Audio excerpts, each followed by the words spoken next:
I'm going to share with you about the authors and their books, starting with the book layout at the front of the store. As one of the 19 local Nebraska authors chosen to represent, I made this video to celebrate our print accomplishments as authors. An AI-generated Google search informs around 80% of people say they want to write a book, but only 3% actually follow through and complete a manuscript. Not only are we part of the 3% of the population who have completed a book, but we are part of the 0.6% who successfully publish.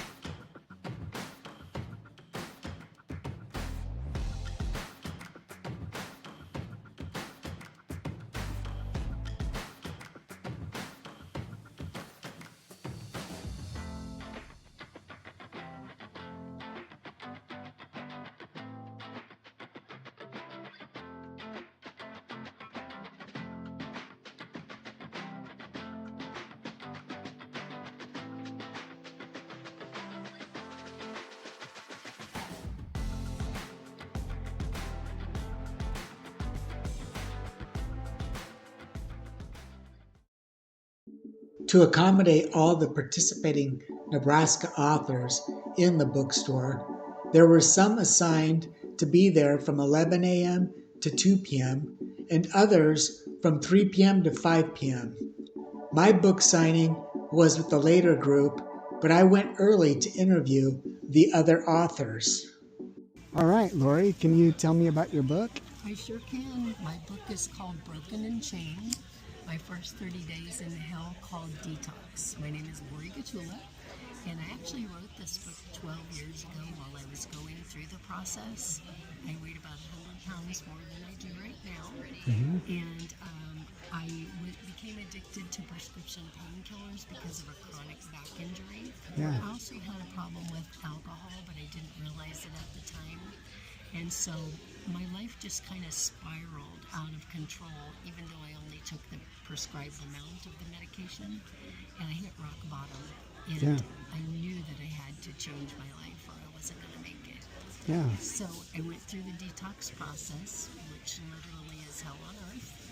And this book describes that process and everything that I went through. All right, we're here with Michael.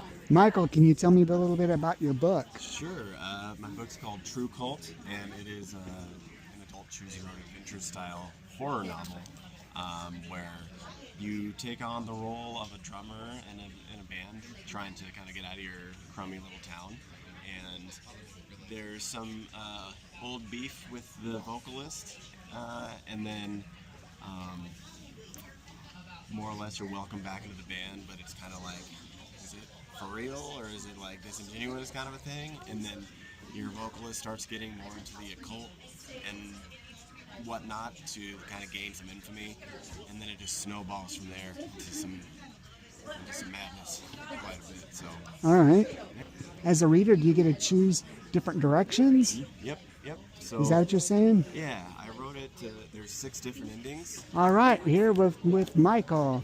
Michael, all right, so can you tell me a little bit about yourself? So I just moved to Lincoln about 4 years ago. And the first thing that happened was COVID. And during that time, from the first lockdowns until I was fully vaccinated, I did a lot of reading. And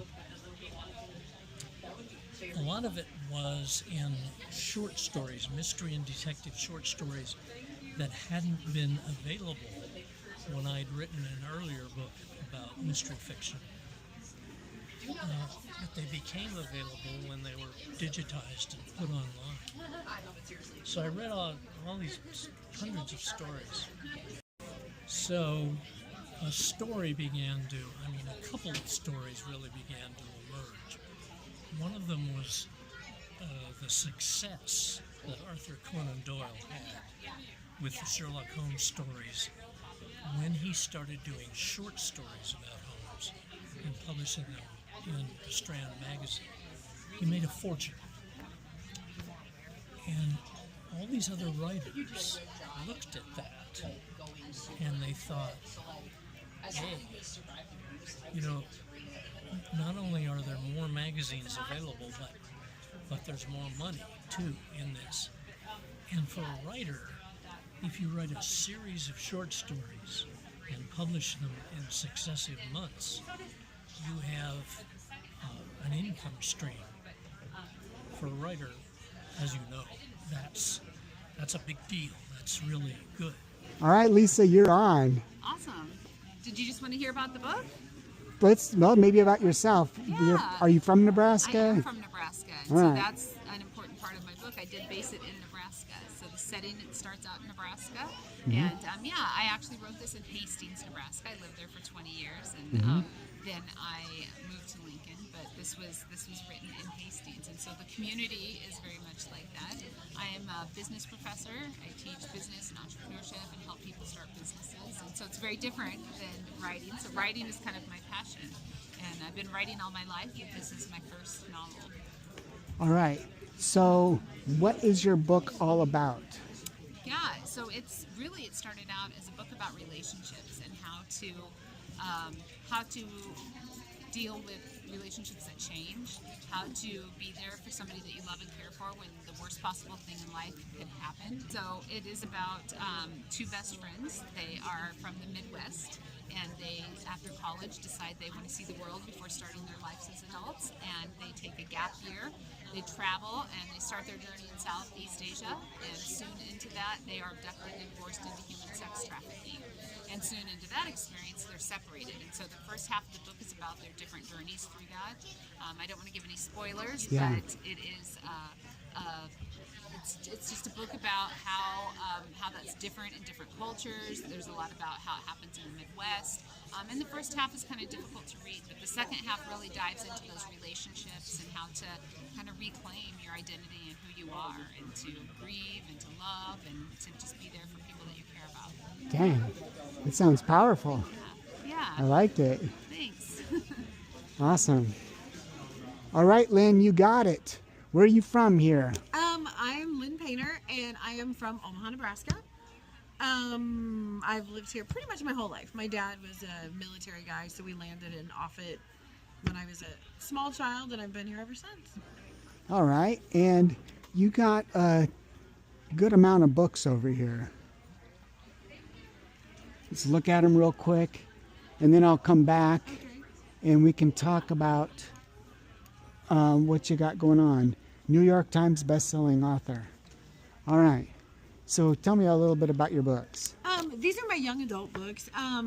They're romantic comedies. Better Than the Movies is kind of a romantic comedy about romantic comedies. It's the story of a girl, and she is a hopeless romantic and is convinced that, big movie love is going to come for her, and she just has to utilize the help of her annoying next door neighbor. And so she fake dates her next door neighbor, which of course in a book it works. And ultimately finds that true love happens nothing like she imagined, but the way it's supposed to. And so most of my books they're all romantic comedies. Just I'm a fool for love, and that's what I write. Love sells, right? Yeah. So they're interconnected? Or are they all Two different? are interconnected. Better Than the Movies and Nothing Like the Movies. And the rest are standalone. So. All right. Yeah. Well, cool. So they're fun to read. Yeah, they're very laid back, low conflict. All right. Awesome. Well, thanks for being here, Lynn. Oh my gosh, thank you. It was so nice to meet you. Yeah. And I'm just going to go around and we're just going to be I'll be doing all these clips all day. Oh, that's And then I great. hope to mash it into a decent video and then share it and then share everyone's links to their books and all Oh, that stuff. nice. God. All right. We're here at Barnes & Noble. Going to speak to Margot. Hey, Margot, can you tell me about your book? You being an author. Where are you at from Nebraska? Anywhere you want to start. Okay, thank you for asking. I'm from Lincoln, and my books they were written actually with tweens in mind, but adults are loving the books. I'm getting wonderful feedback from adults. The first two books, A Place to Call Home and I Will Always Love You, deal with the orphan train story. And the orphan train, of course, traveled across the United States in the late 1800s and early 1900s. And carrying abandoned children from New York, brought them across the country, and as the trains stopped at various places across the United States, the children were made to exit the train, and people could come to the depot and choose children and take them home. Some as sons and daughters, others were taken as farmhands and slaves, and some of the stories were not very positive, the outcome for some of those children. So this first book talks about the train, and this book deals with two of the children that are in this story and their search for where they had come from and to find their siblings that were separated from them. This story deals in the 30s and 40s and follows somewhat the story of Pearl Harbor and two of the characters and how that impacts their lives. And so that's basically what the books are about. They're wholesome books. There's nothing offensive in them. All right, we're here with Allison.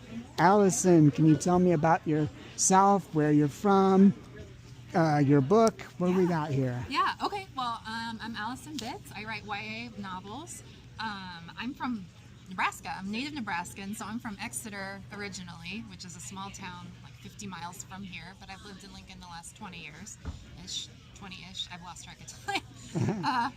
Bridget, the Unstoppable Bridget Bloom, is about a 16-year-old from rural Nebraska. She is queer and fat, and she doesn't really fit in her hometown, and wants to go to Broadway, and gets into this boarding school in Chicago that is known for sending kids to Broadway after. Unfortunately, she doesn't do well enough on her theory exam to be a part of performing or the music program at that school. So it's kind of about refinding yourself. People who like Legally Blonde will like Bridget. People who like to laugh and like romance and like music will like Bridget. Three things about Emmy Crawford. Emmy is a senator's daughter. She has Crohn's disease, so there's disability rep. I have Crohn's disease, so that's really important to me. Her sister Izzy has anxiety, so more rep there. Emmy's thing is she is a really, really good debater. She's very achievement-oriented, and she wants to win nationals in debate this year, and she's equipped to do it. She's set to do it.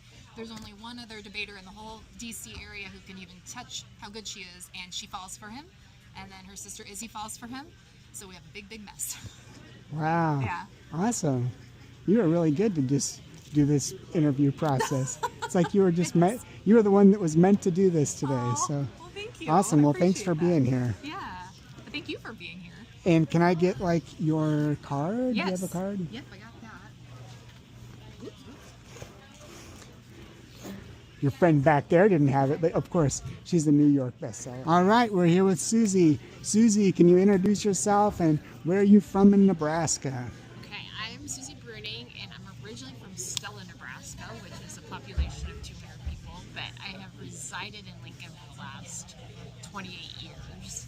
And so, I wrote Leave the Keys in the Visor, and it's a rom-com. It's about a female protagonist whose life is off the rails, and so in a dramatic moment she decides to go on a trip with her father and brother to Scotland, and hijinks ensue. There's a lot of like family drama and comedy, and it's just kind of a rom-com. Awesome. Yeah. Well, thanks for being here. Yeah. I hope you have a successful afternoon with your book. What's your book? It's called Spoken, a memoir sprinkled with a little quadriplegia. While this particular event has come and gone, many of these authors have signed copies of their books available at this Barnes & Noble location at Southpointe Pavilion in Lincoln, Nebraska. There will be future local author signings as well. There are links to all the authors in the description section of this video so you can easily locate their published works. I believe this event was really only made possible from the professionalism of Allison Johnson, who is a lead bookseller and customer experience specialist, and her supportive team of coworkers at this location. Thank you, Allie. Speaking on behalf of myself as an author, apostate, a decent human, an animal rights vegan activist, a YouTuber, and most recently, an ordained marriage minister. Feel free to connect with me. Vegan peace and love.